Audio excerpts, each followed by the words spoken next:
Let's see. So this one here is from a guy named SS Rogue. This one should be a good discussion. So he did an edit.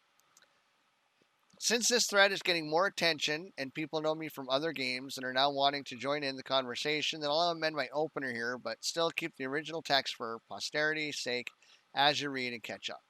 This thread wants to focus on in-game mechanics that already exist that will allow for good guys to choose to partake in a risk-reward situation, and those bad guys that are the potential punishment waiting for them.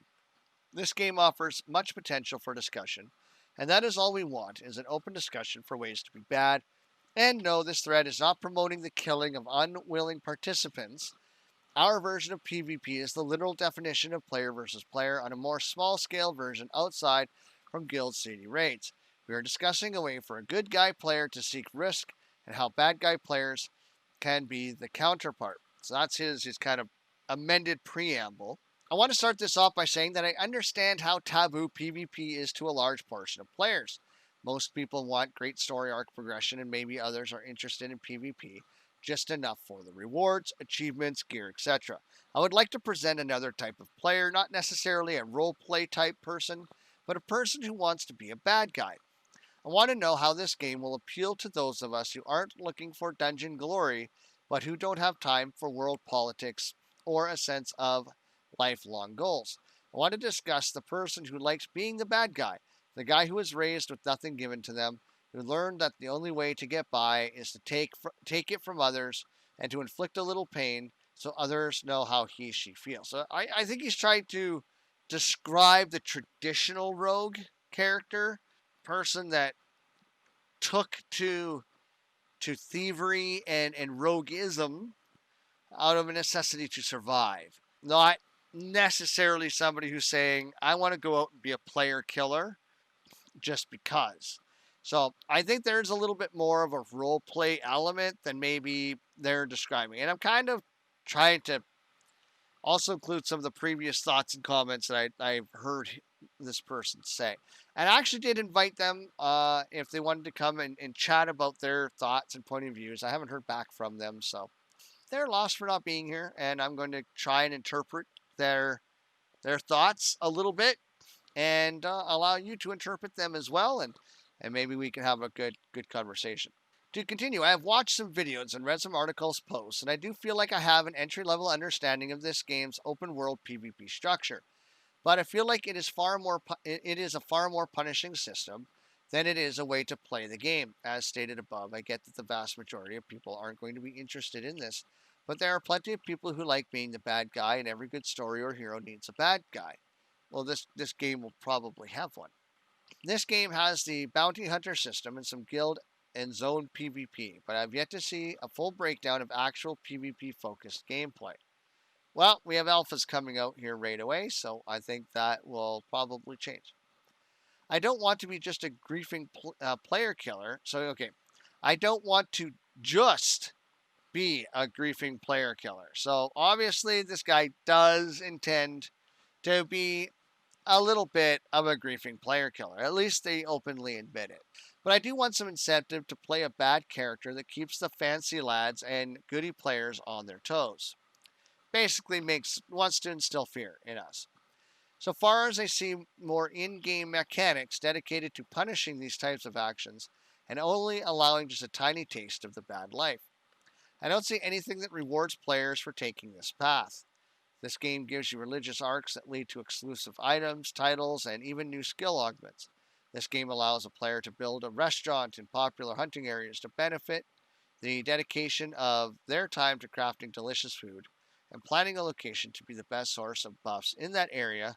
But what about the bad guys? Is there really no underground sub-faction that has rewarded certain individuals for throwing a wrench into something? A reverse bounty system?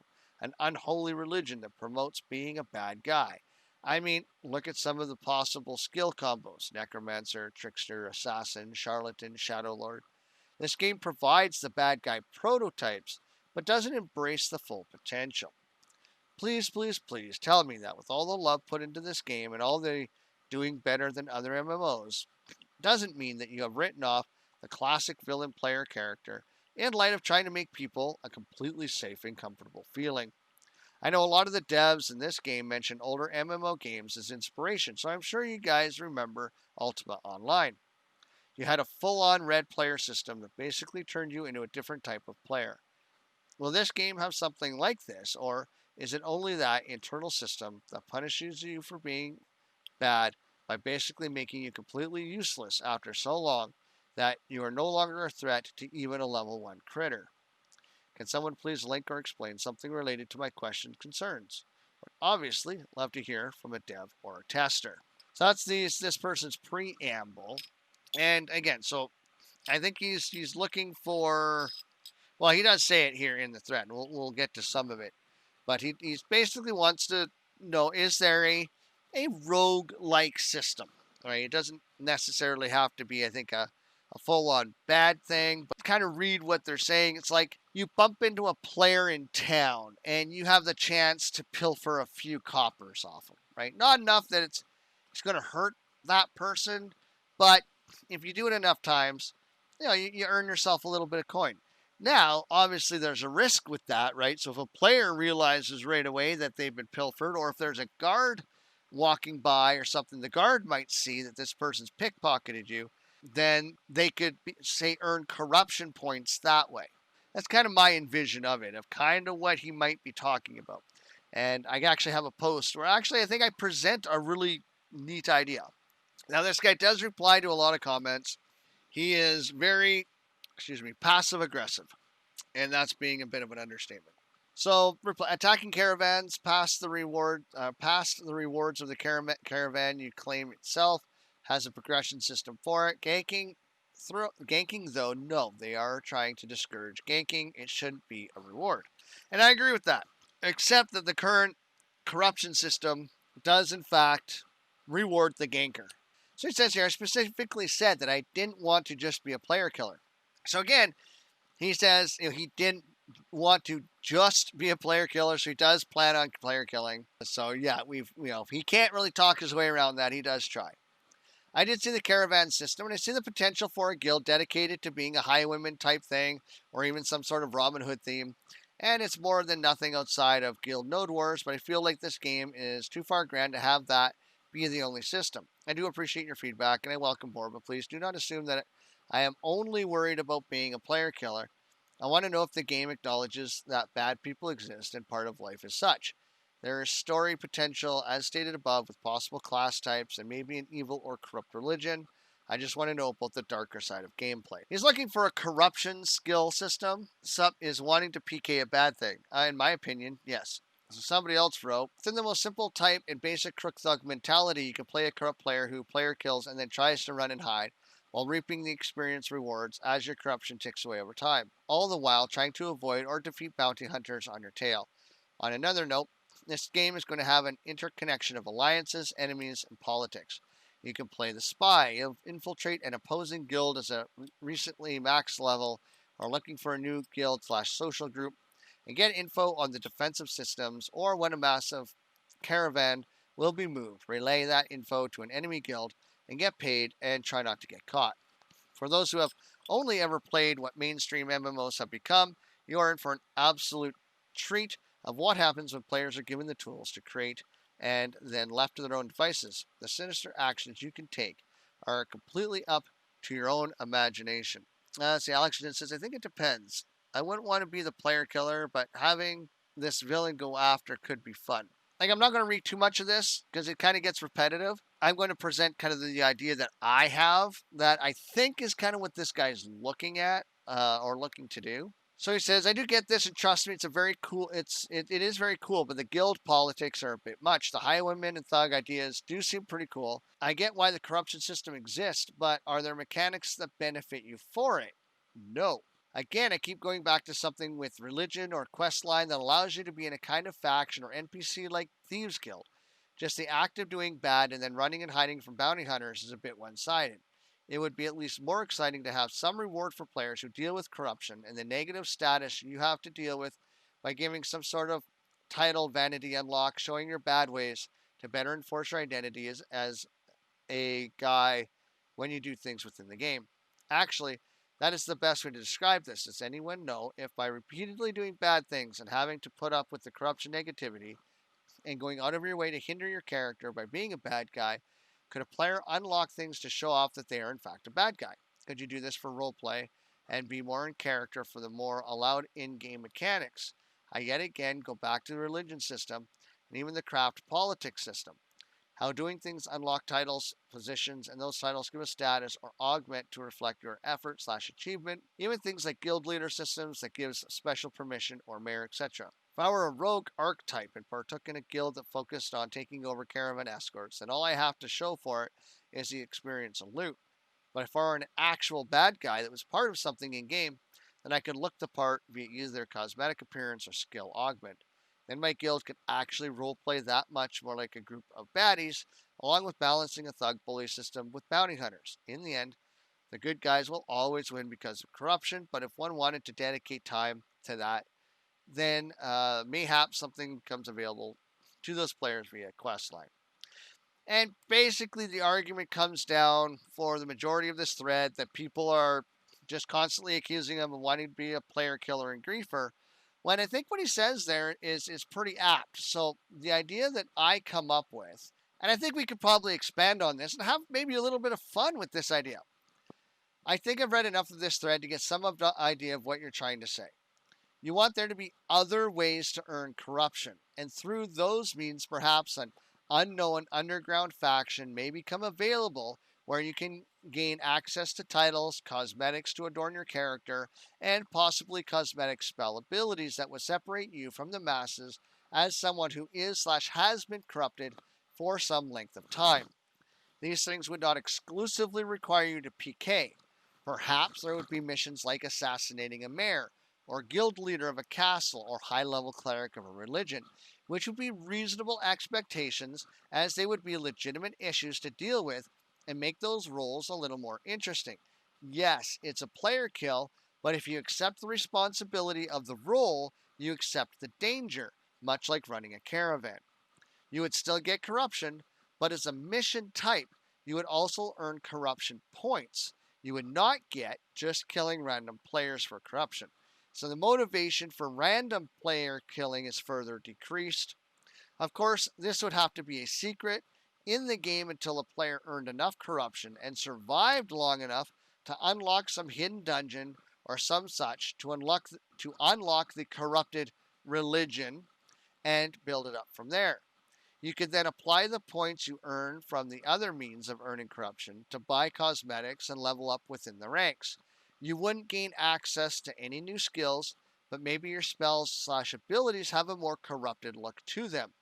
Additional to the idea, I don't think metropolises can form in the underground nodes, so maybe there could be a chance for a node to form a black market type town where corrupted wouldn't be auto-attacked by the guards.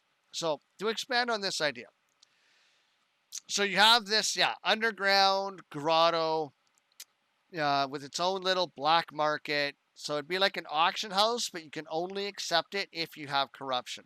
Your spells and abilities would take on a corrupted look. So maybe they get a little red mist tinge to them. And that's it. It's just cosmetic only. It doesn't do anything else. You get access to cosmetic skins where, you maybe start looking, more dilapidated, right? You look more corrupted. Now you have your religion, or you have like a special corrupted assassins guild or something. And so where as a daily, you would have a daily or a weekly where you need to kill a guild leader, just any guild leader, right? So say you kill 3 guild leaders, and that's your daily. So you have to go and PK 3 guild leaders. Then you not only do you get the corruption if they don't fight back, but even if they fight back, they flag to fight back with you, and you kill them, you would get a corruption point, right? Or you get a corruption point. Now, maybe you'd have a daily where you need to kill a cleric or higher within a religion, right? Because, cleric, and usually you're going to have 2 or 3 levels, and then the pope. So you need to kill a cleric or higher of a religion, well, that would get you another point. Now, kill the mayor of a city, or say kill the mayor of a town, gets you 1 point. Mayor of a city gets you 2 points. Mayor of a metropolis gets you 3 points. Kill the mayor of a guild castle might get you 3 points. Because these are leaders, and we know in real life, leaders get assassinated all the damn time, right? Or attempts are made. So, yes, they're player kills, but in an open world PvP game, I think you would need to accept that as the leader or a high ranking official of influence, you become a target for assassination. That I think is kind of cool, right? And you still get, your corruption. You still have to deal with that. Now, you also have to remain corrupted to go into this town or to use services in this town. So we could walk in and out of this town as a non-corrupted, but there's certain services we couldn't use, like the auction house. Maybe we don't have access to certain rogue poisons. So a corrupted player would maybe get access to different poisons that they could apply to their weapons. Again, this is more adding a different color or hue, a different effect. It doesn't give you any buffs. There's no additional benefit to the game, but you can just have a different name or anything like that. We can watch this man. He has a beard. We can trust him. Now, I'm a PvE guy. I hate player killing. I mean, go watch my video on YouTube about the corruption system. I kind of go off on it, but I understand this is an open world PvP game. And I do understand that player killing is something that is going to happen. And so my thought is how can we maybe accommodate people that will PK and have something that's kind of fun? So you could basically add a fifth node type that is a cosmetic node. Like I said, it's a cosmetic node. It's not going to be hugely different from anything else. And I don't think nodes can form underground anyways. Or you can even have, say, a part of a dungeon where only the corrupted and rogues can see a door, right? That you have to pick a lock in, and then you go in there, and that takes you to a hidden grotto, or again, if you want this corrupted religion to be a thing, then you can go into there. So you still have to get into a dungeon and PvE your way through it to get to this special spot. Like I said, I'm just saying we could maybe accommodate some of these interests without losing any of the game, and because again, your guild leaders and whatnot become more of a target. The rest of us, well, I'm probably going to be a guild leader. Everybody else can kind of feel relieved that they're not going to get PK'd as often because, again, player kill a random player only for the corruption because you're not going to get the corruption point. And you're going to need a lot of points to put into stuff, which means you have to be corrupted for a long time. You need to, and then say every time you kill a bounty hunter as a corrupted, you get another corruption point, right? You get another coin or whatever, which you could use in your town or city or whatever. So I'm just saying there's a way to compromise in this system. And also everything I said about if a PKer comes up and kills me and I do not flag, I should not lose 100% of whatever the death rate is. If you reduce that, it kind of takes away that impetus to attack players. Because again, in most of the situations I've run into, it's somebody that's 10, 20, 30 levels higher that is PKing people. And that the level disparity is just too much. And in many cases, you're not even going to have the opportunity to defend yourself. So my idea in this situation is to give this guy, and people like him, what they're looking for. And this could, I would say, make this a DLC, make this an expansion thing, because I think this would be a relatively easy system to implement. I think it would be a very little work compared to everything else that they're doing. And it's not going to affect any of the current systems. You're just adding an additional node type that only spawns in, say, a dungeon or only spawns in the underground nodes, which they themselves may not be so easy. And it's like a random node. So you'd have to build up an underground node to a certain level before that underground node would even give you the opportunity to have one of these grotto type rogue towns. Alex says, I think there has to be a difference between being a villain and being corrupted. If corrupted becomes something desirable, it won't serve as anti-grief anymore. Well, and what I'm saying is this is a compromise, right? Like, it's both villainous and anti-grief, because by saying, okay, if you PK certain specific targets, you get these points. Now, you can only kill, I would say, the same guild leader, the same mayor, the same castle guild leader, the same cleric. The people that give you the coin, you can only kill them once a month to get that coin again, right? So you can't farm the same guild leader. You get it once, right? So that's your assassination is just once. And then what I would say is, if you've been assassinated, maybe you get a 20-minute debuff, right? Because you've been assassinated. So maybe you get a 20-minute debuff that clearly says you've been assassinated, and for 20 minutes, half an hour, or even an hour, you have some form of something's diminished, right? Just as an incentive for the guilds and people in cities to protect their mayors and stuff like that, right? So for maybe an hour, you lose certain mayoral abilities. You can't change tax rate, you can't build buildings, stuff like that. Because now you also get into that situation where you get, some corrupted guy who's in a guild sneaks into your city, kills your mayor just as a siege starts. And now your mayor for an hour can't do mayor stuff because they've been assassinated. So now your city is, even though the mayor respawns, right, and can do, can still fight and whatever, for that first hour of the siege, hour during a siege, they are impotent, right, to work on defenses, to direct money, resources to repairs and stuff like that. So it's another little mechanic that it does incentivize the corruption a little bit, but I don't think it breaks it. I think it does enhance the system a little bit, and all they get for these coins is cosmetics, nothing else, just cosmetics. They don't get any new skills, no abilities, no nothing. It's strictly 100% cosmetic. So if you want to go through all the trouble to get corrupted, and you'll have to be corrupted for a very long time, like I would say 24 hours of game time minimum, you need to have a certain amount of corruption before you could even start earning the corruption coins, right? The corruption points.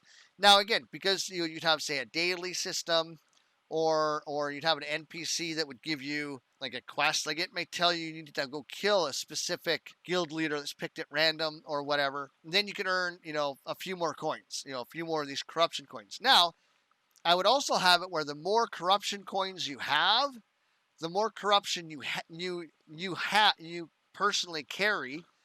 And the only corruption that you can work off is from the player kill. The corruption coins is like it's a form of corruption that keeps refreshing. If you're saving up these coins to buy something cosmetic, then you are corrupted all the time. And the more coins you have, the higher the corruption level you have. And when you die, well, you still have the coins in your pocket. So either when you die, you lose a few coins. Your corruption when you respawn is less than it was, and you could lose all your coins through constantly being killed. So it's kind of like how the corruption system works now, but now you actually have more of a reason to hang on to those coins. So you're slinking around a lot, I think, as a corrupted at that point. So I think it makes it a serious risk versus reward if you really want to be a corrupted person. So that's kind of my thoughts on this. What do you think? Do you think my thoughts on this have merit? Do you think that it's creating something new for the corruption system that for some people might be fun? I think it as much as it's going to incentivize people to do corruption stuff, I think it's going to remove their desire to attack random players, because if they attack random players as corrupted, it's actually going to be a lot easier for people to find them and kill them. And so if they have these coins, they lose the coins. They don't want to do that because they're saving up the coins for cosmetics. And say you need 1,000 coins, right, for a cloak, right? And when you wear this cloak, even if you have no coins, right, like you can use up all your coins, you can be no longer corrupted. You still have this cloak that says to other people that you were corrupted for so long and you earned all these coins that you are a bad person. And right now you're a goodie, but that could change. You can even get titles, stuff like that. You get titles for being corrupted for so much time. So you don't have to maybe buy it, but you could get maybe a title that, after if you've been corrupted for 24 hours straight, that you get, the title corrupted. Or if you've managed to kill X amount of bounty hunters, executioner of bounty hunters would be your title. So you can have things like this, right? That kind of it. Yes, it kind of incentivizes it, but again, at the end of the day, it's going to hopefully stop them from wanting to kill random nobodies because there's no reason to do it because their corruption is only corruption. It doesn't do anything else. Now, that being said, if they have to have X amount of corruption for so long, it is going to require them to kill a few people, and those people will have to not fight back. So that sucks. But those people also have to not flag. And if we know this system is in place, that will incentivize more people to flag up and fight back. So you're kind of taking away the fun of the player killer because now they're not going to have that ability to earn all of this stuff. So hopefully they'll just get frustrated and give up. Now, that being said, maybe if you attack a caravan, you could earn a corruption coin or something, right? Like there's other ways. I think there should be other ways that you could earn corruption, right? Say certain mobs, right? If there's a really goody two shoes kind of creature out there and you kill them, you earn very small amounts of corruption. So you can farm those things to earn up enough corruption. But again, farming those things is going to make you a target for bounty hunters and other players. So what's the risk reward there? So right. So this is just trying to expand on a system that I think is already kind of unbalanced and adding something that I think will balance itself out a bit more, will satisfy hopefully a minority of players by giving them another set of objectives and stuff.